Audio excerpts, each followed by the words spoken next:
Hi guys! Welcome back to my channel. So yung aking Ford EcoSport na blue na tinawag kong si Azul, officially nag 8 years na siya last week. Okay? So naisipan ko siyang gawa ng video ulit after 8 years niya mag-serve sa akin at sa family ko. Okay? So sa video ito pag-uusapan natin yung 10 likes and 10 dislikes ko sa kotse na to. So of course, subjective to. This is based on my experience and maaaring iba yung experience ng ibang mga users and owners. So tara, samahan nyo ako. So, dako tayo sa first like ko, no? Itong kotse na to ay napakabilis. When I say mabilis, talagang mabilis siya. I'm not saying na 160, 180, 200. No, hindi. Pero, for its size and for its engine na 1.5cc or 1,500cc, no? Medyo malakas siya. So, 1.5 liter to. Itong engine na to, hindi to yung 1.0 EcoBoost, no? So 1.5 liter to or 1,500cc and mabilis siyang tumakbo sa expressway or siguro kahit nasa non-expressway, ano? So ito kaya niyang tumakbo ng 100 kilometers per hour, siguro around 12 seconds to 13 kung pepersay mo, depende, ano? Pero ako kasi sa normal ko, I think kaya niya tumakbo ng ganon 100 kilometers per hour in as short as maybe average 13 to 14 seconds, no? Kaya niya yun kung pepersahin mo siya. So ganun siya kabilis, no? Now, kaya ba niya mag 120, 130, 140? Yes, tested ko na siya dito sa may SC-Tex at saka sa NLEX. Of course, hindi ko ina-advise na gawin nyo. Ginawa ko niya lang siya before just to test the capacity and the capability ng kotse na to. So kaya niya mabilis. And masasabi kong kaya niyang overtake sa mga mas malalaking kotse, mas malaking SUV, tsaka mga pickups, no? So that's my number 1. Okay, for my number 2, ang nagustuhan ko sa kotse na to is yung ano niya, fuel economy. Okay? At the current state ng kotse na to, ang fuel economy niya is around 12 kilometers per liter. So let me check ngayon, ano. Okay. So nasa loob tayo ng kotse, pumasok tayo para makita natin yung fuel economy niya. So at the moment, makikita nyo yung aking gas nasa mid, no? Mid siya. Pero yung range ko nasa 250 kilometers pa. So eto, kapag full tank siya, maabot ako ng 600 kilometers plus, no? Yun yung range niya. Now, para makita natin yung fuel economy niya rito, i-click na natin itong lever dito several times, di ba? Ayan. Makita natin 1, 2, 3. Yan. So, makikita natin yung aking average kilometer per liter. Yung fuel economy is 12.3 kilometers per liter. So, ganyan karami tinatakbo niya. Now, matipid ba yan? Yes, sobrang tipid niya. Bakit matipid? 12.3 lang yan, di ba? Dapat mga 14, 16. Okay. Kaya sinabi ko matipid siya kasi ang location ko, kasi dito ako sa boundary ng Olongapo at saka ng Bataan, no? Buksan ko na aircon. Medyo mainit sa loob. Okay. So, dito sa boundary ng Olongapo at saka ng Bataan, dito ako sa Bataan pala na area. Yung binibiyahe nito is kadalasan Bataan to Olongapo. Bataan to Olongapo, walang problema.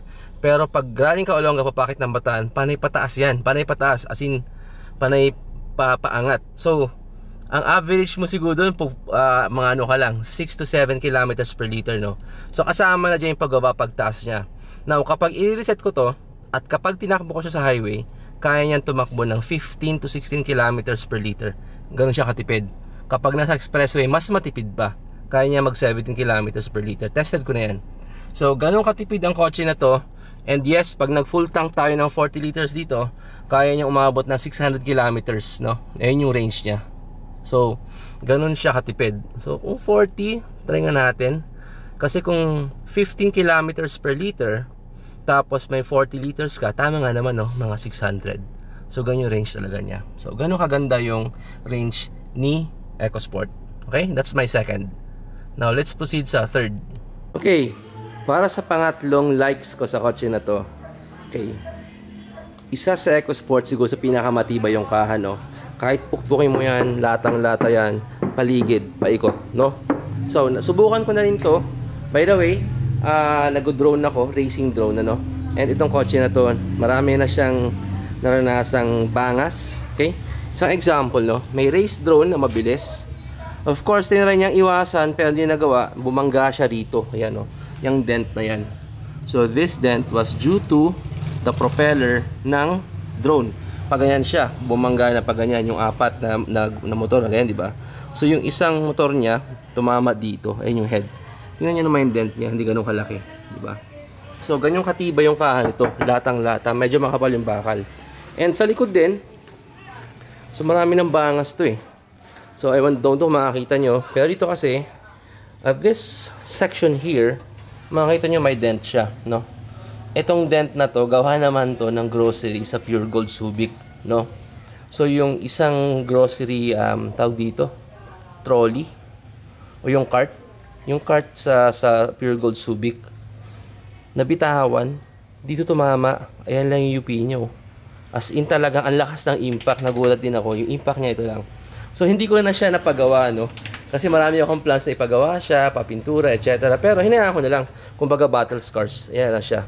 Tapos here, meron din isa pang scar dito. Yan. Isa sa mga battle scars niya. Ito naman, sumabit to sa, kung di ako nagkakamali, sa bakod o sa poste.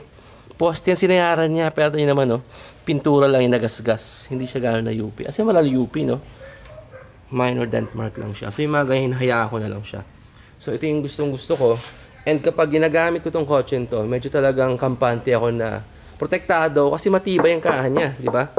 So, if you're buying Ford, you're really buying toughness. Diba? Matibay yung body nyo. So, yun. That's my third. Okay. Yung fourth na nagustuhan ko sa kotse na to is yung kanyang compactness, no? So, subcompact siya. Diba? Inintroduce tong si EcoSport natin as crossover siya between a car and an SUV. Something in between, no? So, ang kagandahan nitong EcoSport natin is subcompact, meaning to say maliit siya. So ang ganda nito, pwede mo siyang isiksik kahit saan, no? Kung halimbawa medyo makitid yung kalsada, as long as kabisado mo na siya, tansyado mo na, madali siyang imaneobra, madaling isingit, no? Madaling isiksik kahit saan. Kaya gusto ko to. Actually, nung nanggaling ako sa kotse at lumipat ako dito, halos walang difference, ano? Halos wala siyang difference talaga. Ang difference lang niya is mas mataas ng konti ito. Kumbaga parang SUV feels nga eh. Nanggaling ako sa kotse, ang baba ng kotse. Pero yung lapad niya, halos same lang nito. Pero ito, mas mataas yung driver. Kaya gustong-gusto ko siya. No? So yun, compactness, madaling isingit, madaling dalhin, sarap i-drive. That's my fourth. Okay, so proceed naman tayo sa next feature na gusto ko sa kotse na to. Itong kotse na to, marami siyang safety features, no? Meron siyang dual front airbag, airbag ni driver, anti-lock braking system, brake assist, etc. Pero ang nagustuhan ko sa Ford EcoSport na to, kahit 2016 pa siya, during that time, medyo advanced siya kasi meron na siyang dynamic stability control or yung tinatawag nating DSC, and meron siyang traction control system, no? So traction control system, pag halimbawa tumatakbo ka mabilis, pagkatapos sabihin natin basa yung kalsada, no? Tapos bigla siyang dumulas, automatic siyang tutulong para maging stable yung kotse mo. Hindi siya daos-daos, hindi ka mag-flip, no? So yung kagandahan nito, same thing sa kanyang DSC or Dynamic Stability Control. Yun nga, kinikip niyang stable yung kotse natin regardless kung mabagal, mabilis, madulas yung kalsada, etc. Na-sense niya. And part ng DSC yung kanyang HCA, tinatawag na Hill Climb Assist or yung tinatawag na SCA. Some others call it Hill Climb Assist, some others call it SCA or Start Climb Assist, no? Yung HCA or SCA, yun yung kapag nakatilt yung kotse mo, pataas ka, di ba? So ito yung flyover, nakaganyan yung kotse mo, bumper to bumper kayo. Normally, sa manual, kapag aandar ka na, kailangan naka-handbrake ka, di ba? Kasi the moment na nag-release ka ng handbrake, tapos nirelease mo yung paa mo sa preno at nagas ka, aatras siya ng ganun, no? Gaganon siya. So dito, ang nangyayari, naka-park ka or naka-neutral ka, nakatapa ka sa preno. The moment na nag-drive ka, nirelease mo yung paa mo sa preno, tapos tinapakan mo yung gas, hindi ka agad siya aatras. Kumbaga nakalock yung brake mo. Pag tinapakan mo yung gas mo at aandar siya pataas, saka lang release yung preno mo. So hindi ka talaga dadaos sa pababa kasi nga meron siyang HCA, no? So very helpful to kung halimbawa nasa flyover ka tapos bumper to bumper ang bagal ng takbo. So hindi ka kakakabahan kasi nga may HCA siya. Ganoon din sa Baguio pag paakyat ka, di ba? So let's say nila naka-park ka sa isang area na naka-tilt, no? So ang gagawin mo lang, of course, naka-handbrake ka muna, release yung handbrake, tapos tapakan mo yung gas. The moment na release mo yung paa mo sa preno, pumunta ka sa gas, hindi siya atras, no? So may time ka para makapagpaandar ng kotse. So yun yung nagustuhan ko dito. Okay, proceed naman tayo sa 6th likable trait o yung nagustuhan ko kay Ford EcoSport, no? Yung pang-anim dito is yung kanyang EPS, no? Or electronic power steering. Itong EPS niya is, I would say, one of the best EPS na meron sa market. Just imagine 2013, 2014, 15, 16, may EcoSport na and naka-EPS na siya, as in ang gaan i-drive, no? Me coming from sedan, yung unang sedan ko, power steering. Yung pangalawa, power steering siya pero hydraulic, medyo mabigat. Nung lumipat ako dito, grabe, ang gaan talaga, sobrang gaan. And nakapag-drive na ako ng ibang models, for example, Suzuki, Toyota, Vios. Ang bigat niya, kahit na mas modelo ng konti, 2016, 2017 na Vios. Ang bigat kumpara dito, so eto, ang gaan i-drive. Pero ang kagandahan nito sa EPS niya, habang bumibilis ka, nagiging stiff yung manibela. So mas safe siya i-drive, no? So yan yung nagustuhan ko dito sa feature ni EcoSport. Okay? Okay, so now let's proceed sa 7th, no?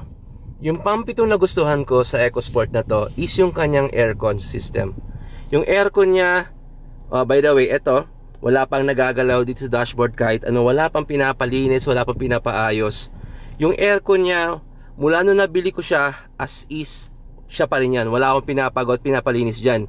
The only time naglinis ako mismo personally, nagpalit ako ng cabin filter niya. Ayun na yun. So wala na akong pinalitan. Up to now, yung aircon niya ang lamig pa rin at lagi naka-on siya. Well, I guess siguro discipline na rin siya sa paggamit ng kotse. Ever since nabili ko to, I always put my fan sa number 1. Hindi ko siya inaangat. The only time nilagay ko sa to, yung nag-graduation yung anak ko at sobrang init talaga. Nakapark kami sa initan. So nag-2 ako dito. Yun lang. Pero the rest, laging 1 to. I keep it 1. Tapos yung ano niya, yung thermostat niya lagi sa pinakamalamig. Ganyan ko siya sineset-up mula nung binili ko. And hanggang ngayon hindi pa niya ako fini-fail. Wala pa rin problema, no? So siguro isang tip ko na rin siya sa mga owners dito. Okay? Okay. So now let's go sa 8th, yung pang-8. Ang nagustuhan ko sa kotse na to as a whole is yung cost of ownership niya. Okay? Again, ito subjective to. This might be different for other users, but for me, this is my experience. Cost of ownership, medyo wala akong sakit ng ulo dito, no? Cost of ownership niya, ano ba yung mga binayaran ko ever since nilabas ko siya, okay? Pagkalabas ko sa kanya, syempre, bank PO naman to, so sa bank ako nagbabayad ng monthly, no? Nagbayad lang yata ako ng TPL, okay? That's first. Then, since bangko to, sagot ni bangko yung insurance yung first year, pero yung mga succeeding years, ka-insurance siya. So, mind you, since bank PO to, first year nga, sabi ko, sagot ni bank, pero yung second, tsaka third year, doon ako sa bank nagbabayad ng insurance. Doon ko siya binabayaran, no? And I think, during that time, ang binabayaran ko is around 14,000 yata, or 15,000 yung insurance niya. That was 2017, no? Then 2018, mas bumaba ng konti siya. I think around 14,000 yata binili ko noon, o binayaran ko for the insurance. Now, on the 4th year, tsaka 5th year, sa labas na ako muna ng insurance. So, lagi kong binibila ng insurance to. Hindi ako kumbaga hindi ako lumalabas ng walang insurance kasi additional peace of mind yung pag nag-drive ka, di ba? Pag alam mong naka-aksidente ka or na-aksidente ka, you have that peace of mind na merong magko-cover sa'yo, no? So, sa insurance, mababa lang, walang problema. Actually ngayon, kapag bibili ka ng insurance, try nyo sa Manimax, around 7,000 to 8,000 lang insurance ito, no? Although, medyo mababa na yung retail value niya, around 300 to 320 na lang yata retail value ng kotse na to. Pero for me, again, having an insurance, malaking bagay siya, no? So, magabayad ka ng 7,000 to 8,000 para mas insured ka. So, yun. Aside from that, wala na akong binayaran sa kasa, no?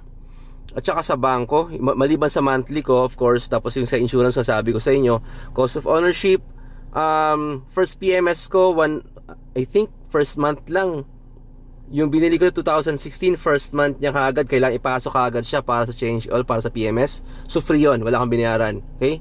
Then first year, nag-PMS ako. Ang binayaran sa kanya, if I'm mistaken, mga 5,000 lang. Kasi pinaalis ko yung mga di ko kailangan, no? Kasi pag nagpa-PMS ka ng kotse, maraming isasama dyan, no? Halimbawa, yung pollen filter, kung anong filter, hindi mo kailangan yan. So paalis mo yung pollen filter, tapos paalis mo hindi kailangan. Yung mga ano lang, importante lang, like yung oil, tapos yung oil filter syempre, tapos that's it, no? Ang binayaran ko around 5,000 lang. That's my first PMS. Then after that, every year PMS din, no? Syempre mas tumataas ang PMS habang tumatagal, mas marami pinapalitan. I think around 7,000 yung third PMS ko yata. Second year PMS ko. 6 to 7,000, I can't recall. Then third PMS, I think same then, around the same price din siya, 6,000, 7,000, no? Then on the fourth year, nung wala ng insurance, syempre sa labas na ako nag-PMS, mas mura na, around 2,500, no? Mataas na yung 3,000, pero around that range lang, yung 4th, 5th, 6th, doon nagpapa-PMS sa labas, no? So cost of ownership, mababa lang talaga siya. As in, wala akong pinapagawa dito. Yung mga pinagawa ko lang, if you watch my video, no? Yung mga pinagawa kong yun, mga pasok sa insurance yun, gaya ng sa dito, yung sa pintuan, yung sa horn niya, pinapalitan ko, pasok sa insurance yun. Yung nagpapalit din ako dito ng ano, tawag dito, coolant reservoir. Nagpapalit ako nun, pwede sana siyang ipasok sa pangalan nito, sa warranty, kaso mag-aantay pa ako ng 1 or 2 months na approval. Nang sabi ko, hindi, palitan nyo na yan, sige, bayaran ko na. That time, siningil ako ng I think 3,000 for that reservoir. Bad trip nga ako nun pero wala akong magagawa. Sama na natin yon. So ilang mga binayaran ko for that time na may warranty pa siya, yun doon lang sa reservoir. Pero the rest ng pinalitan dito under warranty, wala akong binayaran as in, no? So talagang matipid. Of course, yung gas, that's it. Yung PMS, yun na yun. Pero yung mga pinalitan dito, wala akong binayaran, maliban na talaga sa reservoir na yun, na ano, coolant reservoir. Okay? Then later parts, no, 5th year, 6th year, yun nga yung kinailangan ko magpapalit nung timing belt doon sa harapan, no, timing belt. And of course pala, battery, before I forget, no, yung battery nito replaced na to. Nagpapalit ako ng battery on its I think 3 years and 8 months, no. Nagpapalit ako ng battery noon sa Motolite na. Hindi ako nagpalagay ng battery sa loob ng kasa, no. Sa labas siya, sa Motolite. Ang ginawa lang nung Motolite technician or yung tao sa Motolite is yun nga, pinatakbo niya yung kotse, tinanggal yung battery, running yung kotse, binalik yung battery or yung replacement battery. That's it. So far, yung battery pa lang, tapos yung reservoir, tapos yun nga, after ng warranty, and then yung 6th year na siya, 7th year, pinagawa ko na yung timing belt, nagpapalit ako. Then yung nagkaroon ng konting overheating, kinakailangan ko magpa-top overhaul. Yung price nun, I think around 26 to 28,000. Hanapin ko yung resibo mamaya, papakita ko, no? So yun lang, in 8 years, ayun yung pinakamalaking binayaran ko, yung 26 to 28,000, because I have to overhaul because of that minor overheating, no? Minor overheating kasi may tumutulo na sa kanya na tubig. Okay? So that is my 8 likable item about this car. Yun nga, total cost of ownership niya medyo mababa. Okay, so pang-siyam na tayo, no? Ano ba yung pang-siyam na gustong gusto ko about this car? Yung pang-siyam, yung comfort niya, as in comfortable siya. Comfortable in the sense na pwede ko siya kung ang comparison ko is yung eto compared to my previous cars, yung mga sedan, mga nasakyan ko sedan before, and yung mga na-drive kong kotse ng mga tropa, talagang comfortable to, no? Kahit na crossover siya, yung feel niya tsaka yung driving niya, characteristics, something similar sa sa sedan, no? Pero yung ride height niya medyo mataas. Ganun siya kaganda. So gustong gusto ko yun. And then ano pa ba, sa loob din, no, sa passenger side dito, feedback ng asawa ko na madalas nakakasakay, talagang komportable siya. Hindi siya nahihirapan dito, kahit na hindi siya power seats or anything, Talagang komportable daw siya kumpara doon sa aming pickup. Yung pickup namin, by the way, yan pala yung pickup po. Yan siya. Yung pickup bago lang yan, pero mas gusto pa rin niya sumakay dito at mas komportable daw siya dito compared sa kabila. Maybe it's because of the riding profile. Siyempre, mas maganda yung riding din ito kasi yung ride dito kasi hindi siya matagtag. Yung pickup medyo matagtag, di ba? Kahit sabihin pa nating Ford Ranger yan, matagtag pa siya. So mas okay to, mas komportable pati sa likod. Yung sa likod niyan, pwede siya upo ng tatlo, no? Yung mga anak ko kasya dyan sa likod, tatlo sila. So walang problema. Actually, kaya pa nga 4 eh. Pero medyo masikip na yung 4. Pero kayang-kaya kasi yung pamangkin ko sumasakay din. So 4 sila sa likod. So kaya pa rin naman. Pero medyo masikip na. Yung comfortable, medyo okay pa yung tatlo. Okay, we're down to my last, no? And ito talaga yung pinakahuli. Hinuli ko siya. The reason kung bakit gustong-gusto kotse to is talagang gwapo siya. Ang pogi niya, no? Nung first time ko siyang nakita, 2014 pa lang, sa ads, sa TV, sa dyaryo, ang gwapo. Okay? Some of you might even remember yung ad nito sa dyaryo, yung kulay orange, yung Ford EcoSport na na titanium, di ba? Yung pababa siya na hagdanan, grabe, ang gwapo niya noon, talagang na-amaze ako noon. Sabi ko, bibili ako nito someday. So, hindi lang ako nakabili 2014 kasi I was outside the country. Pero, nung bumalik ako noong 2016, yun, talagang bumili na ako. By the way, medyo lumabo yung lens ko kasi nasa loob tayo kanina, di ba? Nakabukas yung aircon, ang lamig. So, nag-moist siya. So, yun, no? Until now, ang tagal na ng kotse na to, pero ang gwapo niya, ang dami ko nakakasalubong. Yung iba, ang dami na ginawang setup. Although, setapan mo siya or keep it simple, as is, no? Stock. Gwapong-gwapo talaga eh. Kumbaga, teka, linisin ko yung lens, no? Yan. So, kahit stock siya, kahit hindi mo set-upan, gwapo talaga ang forma niya.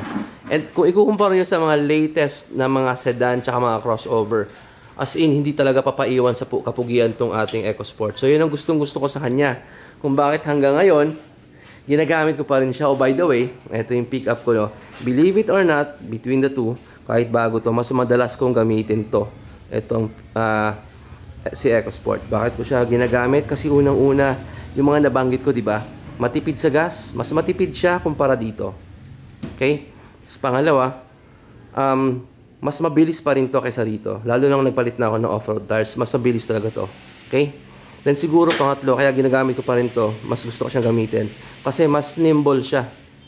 And dahil nga size niya, kumpara mo dito, eto, mas madaling dalhin. Madaling isiksik kung saan-saan. Okay? Kahit sa mga long drives, parang mas gusto kong gamitin to kasi mas komportable ako. Yung aircon mas malamig dito, by the way, mas malamig to. Pero eto kasi, yung nga sabi ko sa inyo, mas madaling dalhin, mas maliit, mas mabilis itakbo, di ba? So mas gusto ko tong gamitin. Pero syempre for other activities, mga camping stuff, off-roading stuff, eto talaga ginagamit ko. Okay? So yun lang. Now for my dislikes, susunod yan. Okay?